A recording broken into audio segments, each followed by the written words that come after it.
Hey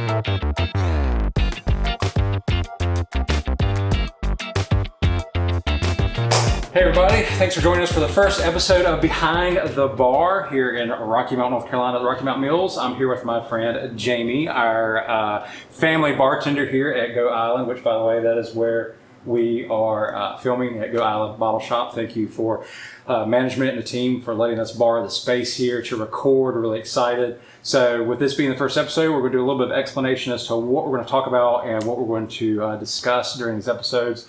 Mainly just what it's like to be a bartender in the area and here at the Rocky Mountain Mills, or just abroad in general. Maybe some fun anecdotes that you have about weird things you've seen, cool people you've met, and just maybe some of your pet peeves or advice for people who may not be used to hanging out at a bar or bottle shop and what to do. But first, Jamie, thank you for joining us. I'm really excited to have you here. Thank you for having me. Absolutely. And just let's go ahead and start with some of your background. How did you get into the business of slinging beer to crazy people who want to drown their sorrows? Oh, yes. This story definitely started when I was very young. I got into the restaurant business when I was 16. And I did it as a way I was very shy. Okay. And so I felt I had a hard time kind of like speaking up in class or having good social interactions with people in general. And so to me, it felt like a good way to force myself into situations where I felt uncomfortable or where I had to speak to people. Sure. And it really worked. I can pretty much talk to anybody, and I didn't even know it would be a knack.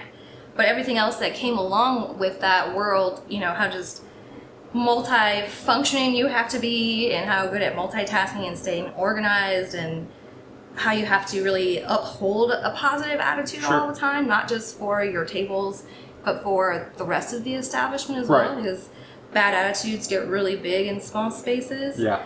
And so it taught me so much in such a small amount of time in those teenage years that it was something that I just kind of always could fall back on. Right. And then once you do one role in a restaurant, you kind of eventually do them all, whether you like it or not. Yeah, cross-training, whether you want to do it or not, right. Once they see you're good, they're just like, oh, we can have you do this as well. So eventually that turned into bartending, and then the bartending schedule was so perfect for my situation with my daughter and my ex-husband, because I could work a ton on the weekends, different bars, and have perfect hours to be able to fit 2 shifts into one day.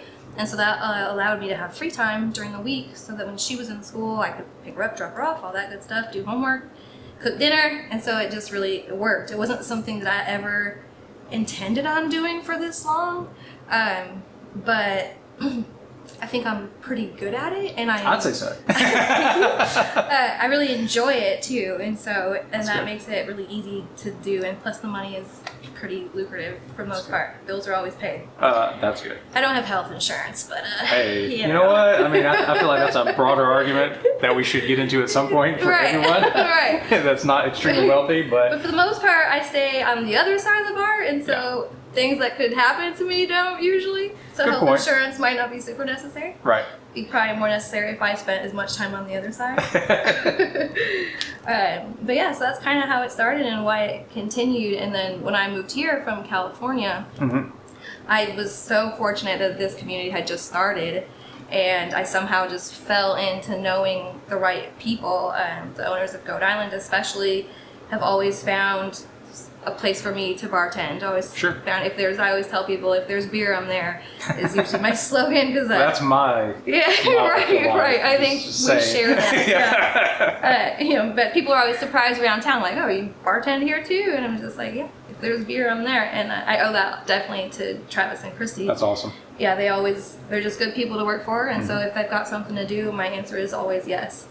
And then this place in particular, the Mills, it's the most infectious community I've probably ever been a part of, because normally I'm a bit of a tumbleweed. I like to kind of move around. I feel like if I outgrow an area or if I learned a lesson, I just get an itch to move somewhere else. But wanderlust is what my grandpa used to call it. Yeah, exactly. I call myself a tumbleweed in that way. But then now I work here, and it's like, eventually I probably won't stay forever, but it's the first time where the thought of leaving made me kind of sad. Aw. Like, how will I ever find this community again? And I don't think that I will. I think that everyone feels like family out here, and that's super unique. Well, as somebody who's born and raised here, that warms my heart, because I grew up with, we've had relatives that have worked here at the mills back when it was still a cotton yarn mill. And for the most part, I grew up seeing this place fenced in, just sitting here, nothing happening. And then when, it was announced that it was going to be made into something, it was pretty awesome. And the fact that not only has it benefited those who have been born and raised here, grew up here, their roots run deep, just the fact that people like you who have migrated here and kind of, planted your own roots here and found a community is really awesome. Because, Rocky Mount, like any other city, is it has its issues, but I feel like places like the mills and, places like, that Good Island Bottle Shop and all the other, institutions here are really helping to kind of polish that off and make this a place where people can, hey, you can come here, you can have fun, and you don't have to worry. Right. And you can, it's still safe. Exactly. We can drink out here and carry our drinks around, and everyone's super responsible because I think everyone really cares about keeping this around. Absolutely. Yeah. And it's also a way for, older generations and younger generations to see that, you can do this responsibly. Right. It doesn't have to be a down pit or a downfall to your town. Yeah, because because have something like this. there's a certain stigma attached anytime you involve alcohol or anything like that. And I do feel like that was kind of a concern for a lot of people in the community when this idea was kind of first pitched, when Capital Broadcasting came in and was buying up property and whatnot. And my argument was, we saw what they did with the American Tobacco Campus in Durham. Right. It's been a wonderful thing, and I've visited there many times. So, I was for it when this came here, and I felt like they've done an excellent job. That there's areas of growth where this place will continue to expand and evolve as it still continues, in my opinion, to kind of find its footing in a good way. Yes. So looking forward to that, but. Kind of going back to what you said earlier is I consider myself an introvert, and a lot of people don't understand that being an introvert doesn't necessarily mean that you can't socialize and enjoy it. It just means it's mentally draining for you. It discharges your emotional batteries. Overstimulating. Exactly. Yeah. So I like what you said about basically doing what you do kind of forced you into being more social in a sense and understanding people and understanding where they come from. So kind of speak into that a little bit more about I would argue that most people, their therapist is their bartender. People who don't actually go to therapy or whatever, maybe even look down upon the idea of going into actual therapy is, do you kind of see yourself as like a therapist in a sense? There's a lot of psychology involved in what you do. There is a lot of psychology, there's a lot of sociology, there's a lot of reading the room, there's a lot of getting to know so many different types of personalities so that you can anticipate different kinds of things happening when those personalities come together. Right.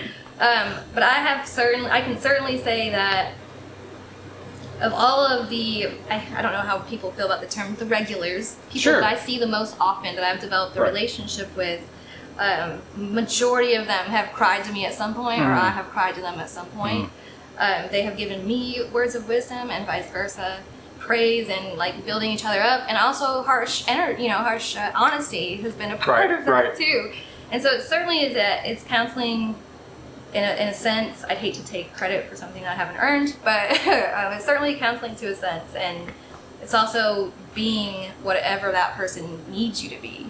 Right. And knowing what those boundaries are and how far to take that, because sometimes they want you to listen, sometimes they want you to give them advice, sometimes they want you to tell them a joke. And sometimes they want all of that. Sometimes from one person. They want all of that, the entertainment side, which is my least favorite these days. Usually it's so much easier when someone can bring out that personality in me than when someone demands it. It's very difficult for me to on cue dance like a monkey kind of thing. But it's a lot of hats, you be a sister to somebody, or all kinds of different things. And shoulder to cry on, all of that. Or just somebody who just, like you said, just listens. They're just going to sit there and pour out their soul because they really have no one else to talk to. So, and I think a lot of that's, cliche for some people, but it honestly happens. I've been here and I've seen it, so absolutely.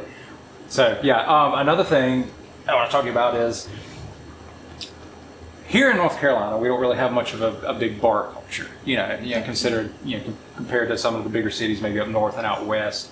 So a place like the Mills is new to a lot of people.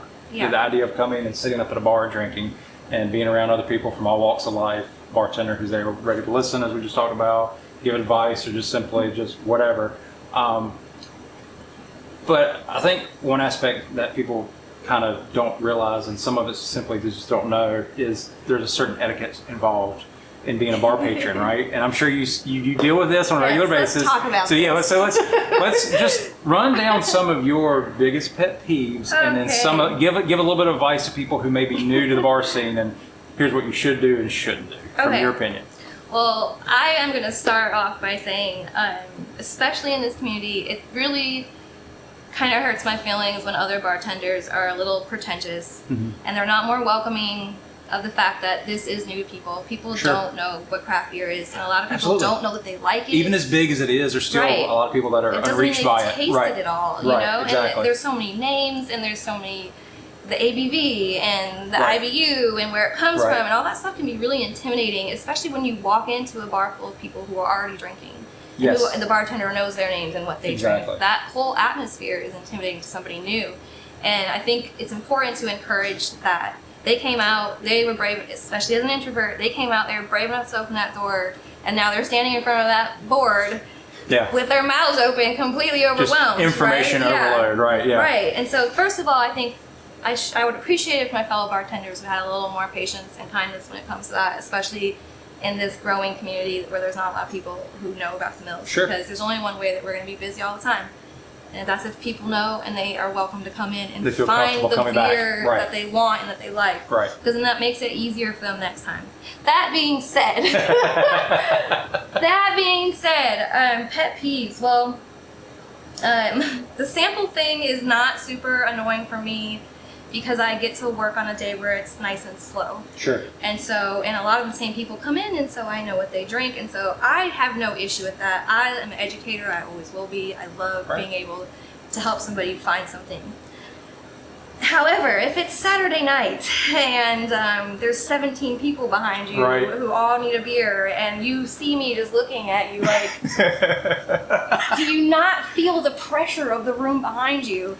Step aside. Read the room. Yeah, step aside, man. Step aside. And if you sample the first one and you hate it, then go with your next one. Just make that a rule. And you don't have to get the big one. I know the little 10-ounce pumps feel dainty, but just do it, man.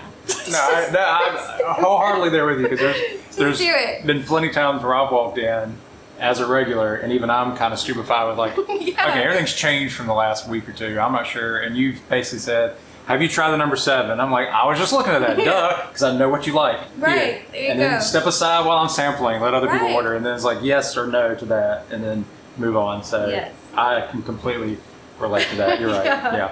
And so come in on a Monday and I got you. You can sample everything that we have on tap, I promise. And you won't upset anyone. I'll sample them with you. Let's do it.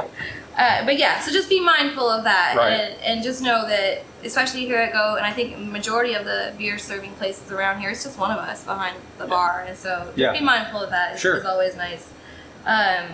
Also, these kind of sound mean. I'm kind of feeling bad about this. Also, another mindfulness thing is like if you got me knee deep in a conversation where I'm just like and other people are like Jamie, or whoever. And like it's another moment where mindfulness, like be ready for that conversation to break away, and don't feel insulted or feel like rude. You can always pick it up later. Exactly. I'm gonna come right back to you. Sure, absolutely. And I'm really good at doing that. I'm probably having 7 different conversations at the bar, including yours. So I'm gonna hear everything you said. There you go. And that's another thing. Bartenders hear everything y'all say. Not just what you say, but people that you know that either like you or don't like you also come in and say about you when you're not around. Yes. We know all the dirt. So there is that. Other things, I really personally, I don't like it when someone uses my tip as like, oh, I'm paying, so you better be nice to me. Like, comments about leaving my tip is really personal. It makes me feel kind of gross. Because I really enjoy my job, and if I didn't make any money, I still would have felt like I had a good night, I think, because of all the interactions that I have. It would suck if I went home with my measly hourly wage, but if I had a good night, I had a good night. And so there's been times where someone has said kind of like off the wall comments like that, and I've tried to like hey, not cool, let's not talk about that or whatever, and it's continued, I will not enter your tip. So write it on the line all you want to, but that's not, I mean, it's why I'm here, but don't make it dirty. Hear that, folks? Just be reasonable with your tip. Yeah. Just do what you gotta do. Come on. I appreciate you, and I appreciate being appreciated. Sure. But do we have to talk about it? It just not make it awkward, right? Yeah, it just feels a little dirty when you say it like that. Sure. You know? Especially in today's culture where it's like you feel like you're being asked to tip on everything. Yeah. But there's certain, especially with the service industry and whatnot, where it should be expected because it's just the culture we have. But then I feel like people kind of get tip conscious of everything. So yeah, don't sweat it. No, they feel like they need to let you know, oh, by the way, here you go. This is what it's just like, no, just they do the obvious drop in the jar. Yeah, or like in some places where it's like you're doing the touch screen, they turn it so you can see I'm hitting the 25% here. I'm a big spender, or I'm not happy with you. I'm only going to do 10. Whatever. It's just like, just do what you're going to do and just be done with it. It makes it weird. Yeah. It's like, and like the famous saying is tips are appreciated but not expected, and that would be true in states where they're getting paid an hourly wage. It's not. I'm about to say that's not true when you look at the actual economics of the situation. Right. Yeah. And I know that sucks for people. Like the business should pay the person, but the business provides a place for us to provide a service. Right. So if I'm providing a good service, that happens. If you're not getting good service, I would never condone not tipping, but don't over tip if you're not. Sure. Right. No. Absolutely. You're not going to look bad. Those people know that. Manage that accordingly. Like I'm gonna get like a lot of hate mail from other bartenders now. So her email address is. I'm kidding. No, we're not gonna advertise it. I don't really work here. We just dragged her in from the street just and an just actor. whatever. Yeah. Any other pointers, maybe more constructive towards like, hey, if you're new to a bar and you're terrified or kind of scared of interacting with people you don't know, or like especially when it comes to the craft beer industry, like. People just are overwhelmed if they're used to drinking like a Miller Lite or a Michelob Ultra or whatever, Well, first of all, do not be ashamed of your domestics. There you go. We have them, we serve them, and I do not judge for that because you may have dietary restrictions or you just, it's a Monday night and you don't want to get super, I don't care. I'm just not judging. So don't feel bad about that. But also when you come in, don't, if you're feeling intimidated or overwhelmed, certainly at a place like this, just sidle up to anybody sitting at this bar. Yeah. Ask them what they're drinking. Hey, what are you drinking? Sure. That way you can get a look at it. You can see what it kind of, hey, that's definitely a color I don't like, or maybe that color looks cool, or whatever. And most likely people who are in here are going to like, oh, you want to taste it? Like, yeah, absolutely. It may freak some people out, like, that's disgusting. But like, we kind of created that culture. That's right. And you can certainly say no to tasting theirs. No one will be offended. Not they won't, but then they'll be like, Jamie, get this person a sample, That's and we'll get you taken care of. And don't be afraid to ask questions. And we have a cool place because we also have stuff on the shelves. Right. And so you can kind of peruse the shelves a little bit to get comfortable with the environment and then kind of hear some of the conversation that's going on.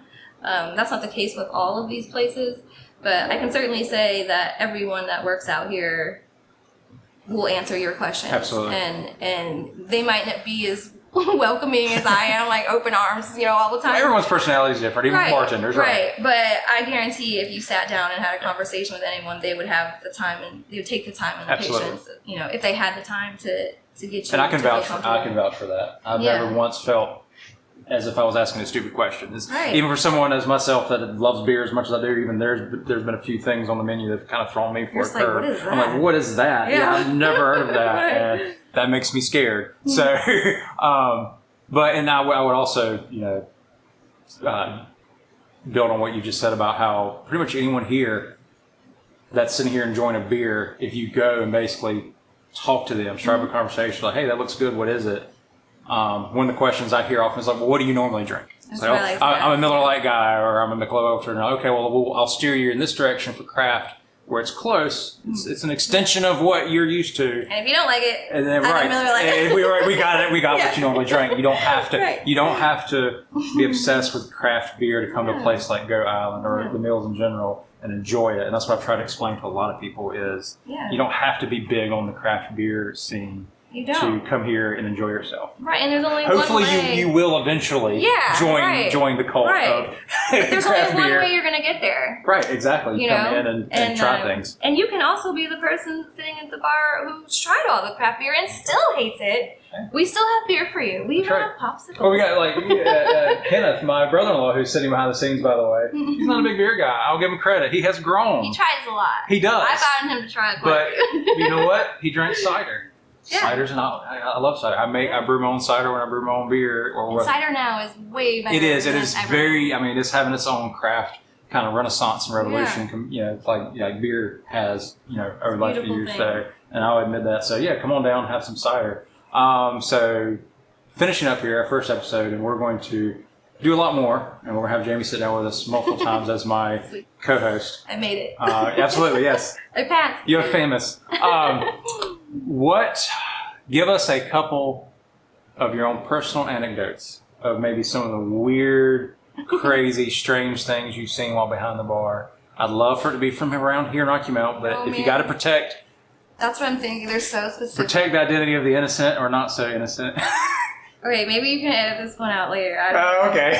But one of the strangest things, and I suppose it wouldn't be strange to me if I were at someone's house, and we have a lot of dogs out here in the community. Oh, absolutely. Yeah. It's a very dog-friendly place out here. Very dog-friendly. Yes. Bring your furry people. I like furry people a little more than I like the bald ones.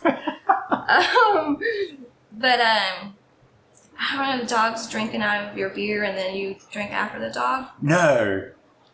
And that's nasty. If you're watching this, I'm sorry. You know I love you. You know who you are, but please stop and get help. So gross, and nobody wants to see it. And as much as I love dogs, please don't let them sit on our chairs. Like, their buttholes to touch it. Like, they don't have pants on. Love dogs. I don't want to touch their butthole stuff. Sorry. I'm sorry. No, but I just felt like it had to be.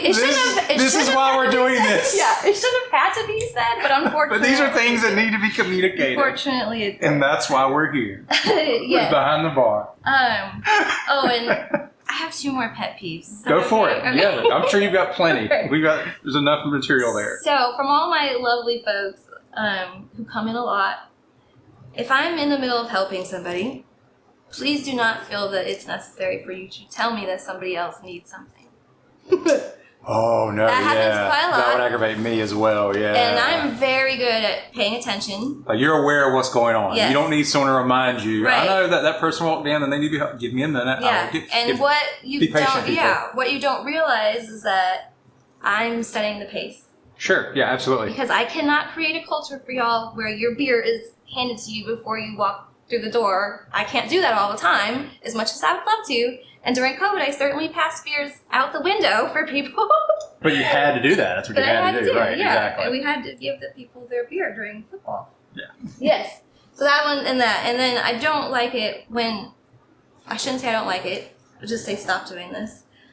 There is no such thing as a girly drink or a masculine drink. Drinks do not have genders. Taste buds do not have genders. You are allowed as a man to enjoy a sweet drink. Or a pink one. I agree with that wholeheartedly. Perfectly okay. Yeah. So it's just one of those things when I hear it, just the kind of the feminist in me is just like, I wish you wouldn't say that.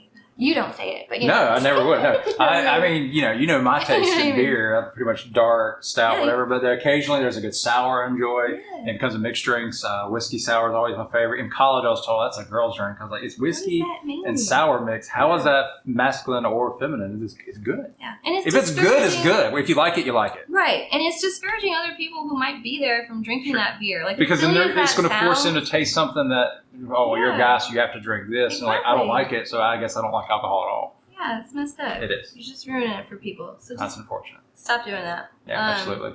Anyways, I do have some fun kick-out stories. Okay. We have time for that. Yeah, absolutely. Especially the place like here where I've never seen anyone get in trouble, but maybe it's when I disappear for the night. Yeah, it's very rare. And yeah, these are people who if they heard these stories, they probably know who they were. But I've had, just some little overly intoxicated younger females in here that had to be thrown out before because they were, it's so specific. they were just getting overly familiar with other women's partners. Oh no. Sorry, I was trying to say that without it being weird. But anyways, yeah. And that, they were having a good time. They were drunk. And they were a little sloppy about it. And I had asked a couple of times to chill out. Sure. And then it was like past close, I think. And yeah. finally some curse words kind of came out of my mouth a little bit on that one. You? I lost my Oh my cool. goodness. It was definitely a get the F out. And there was no denying it because I'm pretty sure there's footage of that. Oh no. Well, that's the thing with this day and age also. Yeah. That brings a good point is anybody can whip out their phone and immediately. So you got to be Exactly. careful with, even if you're in the right, as someone who's yeah. trying to control the situation. Yes. You At the could wrong be moment, it could perceived look like differently, you're yes. the one that's instigating Exactly. things, right? So if you When were- all you're trying to do is keep the establishment, Or clean. you just lost it. Yeah, you're just snap. Yeah, or you Check just this lost lady it. out. Yeah. They just asked for a drink and she lost her Yeah, cool. It's like, but no, there's right. more to that. Yeah. Right. Yeah. So be mindful of your, be respectful of your job. Sure. and not losing it, obviously. But that's happened, and it's just kind of similar. Usually for me, it's just when other people start getting disrespected is when I finally have to be like, all right, I can't do this anymore. Neither should anybody else have to.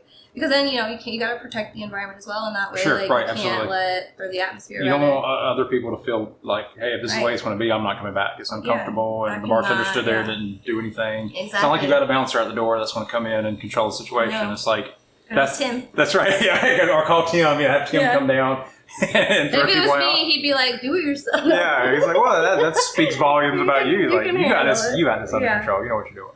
So those were kind of fun, and I'm never really good at those moments because I just prefer not to have to be that way. Confrontation is one of those things. It's just either you're really good at it, or it's just you're really uncomfortable with it. I'm really good at it, and I'm really uncomfortable So with how you're good I am little at it. little out of column A and little column B. Yeah. You don't like it, but you can do it. Okay, Yeah, that's it's good. not. It's hard for me to be nice sometimes in those moments. Yeah. So, anyways, yeah, dog drinking beer is kind of weird. Buttholes on the chair is kind of weird. Having to kick people out is kind of weird. So people, keep your dogs from the beer. Yes, Don't let them yes. set their dirty buttholes on the chairs. I will give them their own cups. See? We And- have a bowl. And for God's sakes, don't make a pass with someone else's significant other. Yeah, no. Leave it be. Get your friends, protect each other. Behave when you've had a little bit Know too your much. limits is a very That's it. important thing, Yeah, especially with craft beer because it hits you differently. It does. And every style will hit you differently too. And so you gotta test those waters a little bit safely. That's one of the things I've had to kind of put in the back of my mind as someone who enjoys. A lot of people only drink stouts in wintertime, but I drink them year round. So it's an issue of okay, it's 11.5%. Sure, I'm only going to drink it out of a 10-ounce glass, but if I'm going to drink a couple more light beers later on, that stout's going to hit me later when I least expect it. So it's Right. be responsible. Either have a plan to get someone else to get you home, Right. or know your limits to get home safely. And I don't live that far from here, but it's always been an issue of either that's my one and done, or if I'm going to be here for a few hours, walk around campus, pace it out, Yes. and just be responsible. Right. And if I am out here, find me because if I will either give you a ride or I know a ton of people out here Who would be willing to help you out. gladly Exactly. get you home safely. So there's always that. Absolutely. Don't forget that. I think probably one of my favorite stories about Goat Island, though, and I promise this is not to be cheesy, but y'all's family is Oh. I'm gonna try not to get all emotional, but just being able to warm up to your son and just have that kind of workout. Oh, because he was not so sure about you when you I first know. started coming here. He's 'Cause like, I'm a little pushy. well, he's like, I'm my a parents little talked about pushy. strangers. I kept explaining, Yeah. he's like, she's not a stranger. And I'm like, here, have candy and He's- stuff. And then he's like, she's literally doing everything that you said Yeah. strangers would do to try to kidnap her. Right. I'm like putting his movie on before he comes on. Got my Back to the Future. Sure, oh yeah, but that's what finally did it. When he Yeah. saw that Back to the Future, she's That like, well, I'm going was- to show her I was my like, DeLorean. Best purchase ever. Yeah, that definitely opened up the gate for sure. And everyone always was like, Jamie, you probably shouldn't tell that story because I don't know how else to say it other than it took me 6 months to get a kid comfortable with me. Out of context. It's totally Out of context, that sounds horrible. But it's just, I don't know. It's just cool to see that he kind of was able to come out of his shell like that. Absolutely. And then was in here last night hanging out, and I thought that was really amazing. I love it. Or Monday, yeah. Yeah, anyway, so it's been wonderful with my family coming here and just being a part of the goat culture. We love it. And with the Carolina Brew Man, #, selfless plug, all that good stuff, promoting the area. And just as someone who's born and raised here in the area, and family roots go back for generations, it's just good to see something wholesome and enjoyable that pretty much all ages can come and enjoy, without any kind of stigma, without, as you said, you don't have to be a craft beer expert or connoisseur to come here and enjoy it. No.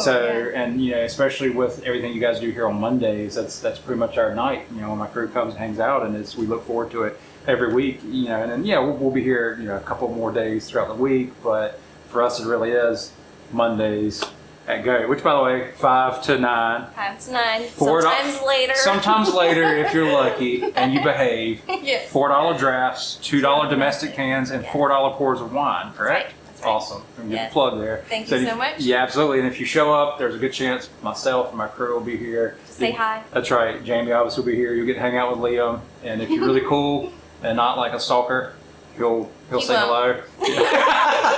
He'll give you a funny look after he sees you a couple times. He'll realize, okay, there's no threat. But anything else to add, or any closing words, or any advice or comments? Thank you so much for doing this. Absolutely. I think it's really cool. I look forward to doing this more, and we'll have some new episodes coming after this one. But Jamie, again, thank you so much for joining us here on Behind the Bar with me, your host, William Bitton, also known as the Carolina Brew Man, and my friend Jamie.